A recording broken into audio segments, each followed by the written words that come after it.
절대 사랑에 빠져서는 안 될 두 사람이 의무와 욕망의 경계를 넘나든다면 어떻게 될까요? 선생님과 제자가 세상으로부터 숨겨졌지만 모든 면에서 위험한 비밀스러운 관계를 시작한다면 어떻게 될까요? 오늘은 제이슨과 라일라의 이야기를 자세히 들려드리겠습니다. 이 이야기는 단순한 사랑이 아니라 도덕성, 유혹, 죄책감, 그리고 희생에 관한 이야기입니다. 자, 편히 앉아 휴식을 취하고 간식을 드세요. 이 설명은 두 인물의 모든 반전, 모든 감정, 그리고 내리는 모든 결정에 깊이 파고들 것입니다. 그리고 이야기가 끝날 무렵 여러분은 스스로에게 묻게 될 것입니다.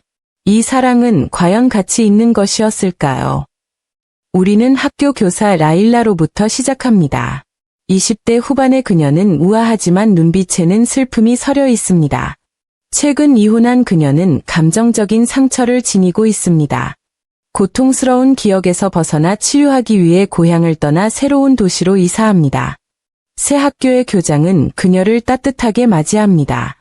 그녀는 영어 수업을 배정받고 동료들에게 소개됩니다. 그 중에는 나중에 중요한 역할을 하게 될 선배 교사 세넌이 있습니다. 라일라는 정중하게 미소 짓지만 그 미소 뒤에는 외로움이 있습니다. 밤이 되면 그녀는 남동생에게 전화를 걸어 이야기를 나누는데 그가 몹시 그리워집니다. 벌써부터 감정적인 유대감을 갈구하는 한 여인의 모습이 보입니다. 이제 제이슨을 만나보겠습니다. 그는 10대 소년으로 똑똑하지만 문제가 많습니다. 성적이 좋지 않아 부모님은 그를 새 학교로 전학시킬 수밖에 없었습니다. 그의 가정사는 혼란스럽습니다. 형 마이클은 마약 판매 혐의로 20년형을 선고받고 복역 중입니다. 남동생과 여동생은 제이슨에게 유지하고 있습니다. 제이슨의 어머니는 매일 가족을 지키기 위해 고군분투합니다. 제이슨은 조용하고 내성적이지만 마음속에는 고통과 반항심을 품고 있습니다. 그의 유일한 배출구는 시를 쓰는 것입니다. 슬픔, 분노, 그리고 희망으로 가득 찬 시들입니다. 어머니가 밤에 나쁜 친구들과 어울리지 말라고 꾸짖자 제이슨은 퉁명스럽게 맞섭니다. 마이클처럼 되지 않겠다고 다짐하지만 마음속 깊은 곳에는 두려움이 항상 자리 잡고 있습니다. 라일라의 첫 수업 날, 그녀는 교실을 둘러보다 제이슨이 늦게 들어오고 관심도 없다는 것을 알아차립니다. 하지만 나중에 학생들에게 시를 읽어달라고 부탁했을 때 제이슨의 시가 라일라에게 깊은 울림을 줍니다. 그의 시는 고통이 우리를 어떻게 더 강하게 만드는지 사람들이 진실을 모른 채 판단하는 방식에 대한 이야기입니다. 라일라는 깜짝 놀랐다. 잠시 자신이 선생님이라는 사실을 잊은 채 그저 선생님의 감정에 감동한 평범한 인간이 되어버렸다. 수업이 끝나고 라일라는 제이슨을 칭찬했다. 제이슨에게 절대 감정을 무시하지 말라고, 감정이 우리를 인간답게 만든다고 말했다. 제이슨은 말이 많지 않지만 그의 눈빛, 그 눈빛은 많은 것을 말해준다. 며칠이 지났습니다. 제이슨은 라일라에게 개인 에세이를 쓰는데 도움을 요청했습니다. 처음에는 너무 사적인 내용이라며 망설였습니다. 하지만 라일라는 그에게 이야기를 나눠보라고 격려했습니다. 제이슨은 떠나지만 라일라는 학생들을 더 잘 이해하겠다는 결심으로 그를 쫓아갔습니다. 또 다른 선생님인 세넌은 라일라에게 경고했습니다. 저처럼 희망 없는 학생들에게 시간 낭비하지 마세요. 하지만 라일라는 단호하게 대답했습니다. 제 학생들이 어떤 모습이든 저는 정직하게 제 의무를 다할 겁니다.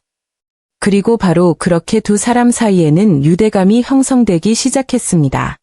어느 날 저녁, 라일라는 동료 앤드류와 함께 술집에 갔습니다. 그들은 웃고 춤을 추었고 라일라는 처음으로 진심으로 행복해 보였습니다. 그녀는 몰랐지만 제이슨도 그곳에 있었습니다. 군중 속에 숨어 라일라는 그녀의 미소, 그녀의 태평스러운 웃음을 지켜보았습니다. 그에게 선생님을 엄격한 인물이 아닌 연약하고 생기 넘치고 빛나는 한 여성으로 처음 본 순간이었습니다. 전환점은 어느 비 오는 밤에 찾아왔습니다. 싸움으로 멍이 든 제이슨이 라일라의 집에 찾아온다. 라일라는 충격을 받았지만 걱정스러워한다. 그의 상처를 치료해 준 후 라일라는 그를 집에 데려다 주겠다고 고집한다. 가는 길에 비가 억수같이 쏟아진다. 제이슨이 차에서 내리며 비가 너무 아름다워 즐기자 라고 말한다. 라일라도 마지못해 그의 집에 합류한다. 두 사람은 웃고 물에 흠뻑 젖고 잠시 세상을 잊는다. 제이슨이 조금씩 다가오며 펍에서처럼 춤을 추자고 제안한다. 그의 손이 그녀의 손에 닿는다. 두 사람의 눈이 마주친다. 잠시 시간이 멈춘다. 하지만 라일라는 몸을 뺀다. 그녀는 속삭인다. 우리 관계는 스승과 제자일 뿐이야. 그 이상도 이하도 아니야. 제이슨은 아무 말도 하지 않지만 그의 눈빛에는 불꽃이 더욱 타오른다. 그리고 제이슨과 라일라의 위험한 춤이 시작된다. 한 명은 사랑을, 다른 한 명은 치유를 갈구한다. 하지만 경계가 모호해지면 그 결과는 결코 멀지 않다. 다음 편에서는 이 유대감이 어떻게 금지된 사랑으로 변하는지, 그들의 삶뿐만 아니라 주변 모든 사람을 뒤흔드는 사랑으로 변하는지 볼 수 있을 것이다. 잘 들어봐. 다음 날 수업 시간, 라일라는 제이슨의 자리가 비어 있는 것을 알아차린다. 설명할 수 없는 이유로 그녀의 마음은 무겁게 가라앉는다. 그를 그리워해서는 안 되지만 그녀는 그리워한다. 제이슨이 마침내 돌아오자 그녀는 그를 부드럽게 꾸짖었다. 계속 수업에 빠지면 도와줄 시간을 더 주지 않을 거야. 제이슨은 그녀의 손을 부드럽게 잡고 사과하며 다시는 그러지 않겠다고 약속했다. 그 작은 접촉에 그녀는 온몸의 전율을 느꼈다. 그녀는 재빨리 손을 놓았지만 내면의 무언가가 바뀌었다. 그날 저녁, 라일라는 앤드류와 함께 다시 술집에 갔다. 제이슨도 그곳에 있었고 그림자 속에서 말없이 지켜보고 있었다. 앤드류는 약간 취한 채 라일라에게 추파를 던지며 개인적인 질문을 던진다. 불편한 라일라는 양해를 구하고 화장실로 향한다. 그녀가 밖으로 나가자 제이슨이 갑자기 나타난다. 열정으로 가득 찬 그의 눈빛이 그녀에게 다가와 키스한다. 놀란 라일라는 그를 밀어내고 앤드류에게 달려간다. 엄마가 불렀다는 변명을 늘어놓고는 떠나야 한다. 하지만 멀리서 지켜보던 세너는 뭔가 수상한 것을 눈치챈다. 앤드류에게 속삭인다. 제이슨이 라일라와 너무 가까워진 것 같지 않아? 유심의 씨앗이 심어진다. 그날 밤, 제이슨이 다시 라일라의 집에 나타난다. 불안해진 라일라는 그에게 집에 가라고 말한다. 지금은 때가 아니라고. 하지만 제이슨은 그저 이야기하고 싶을 뿐이라고 우긴다. 마침내 라일라는 그를 안으로 들인다. 제이슨의 감정이 폭발한다. 그는 물러서지 않고 다시 그녀에게 키스한다. 라일라는 저항하려 애쓴다. 이럴 순 없어. 넌 내 제자잖아. 누군가 알아낸다면 모든 것이 파괴될 거예요. 하지만 제이슨은 날카롭게 솔직하게 대답한다. 너도 날 좋아해. 넌 그냥 스스로에게 거짓말하는 거야. 그녀의 침묵, 떨리는 눈, 모든 것을 말한다. 그리고 이번에는 저항할 수 없다. 열정이 폭발하고 그들은 마지막 선을 넘는다. 다음 날 아침, 부끄럽지만 그에게 끌리는 라일라는 제이슨에게 약속을 받는다. 아무도 알아서는 안 돼. 다시는 이런 일이 일어나서는 안 돼. 제이슨이 부드럽게 웃는다. 너와 나 모두 이런 일이 다시 일어날 거라는 걸 알고 있어.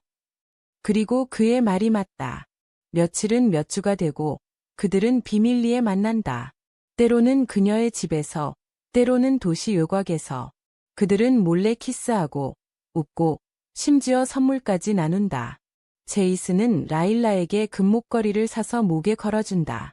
라일라는 그에게 말한다. 난 내가 좋아, 제이슨. 하지만 넌 미성년자야. 누군가 알게 되면 우리 둘 다 망가질 수도 있어. 제이슨이 대답한다. 상관없어. 그냥 너와 함께 있고 싶을 뿐이야.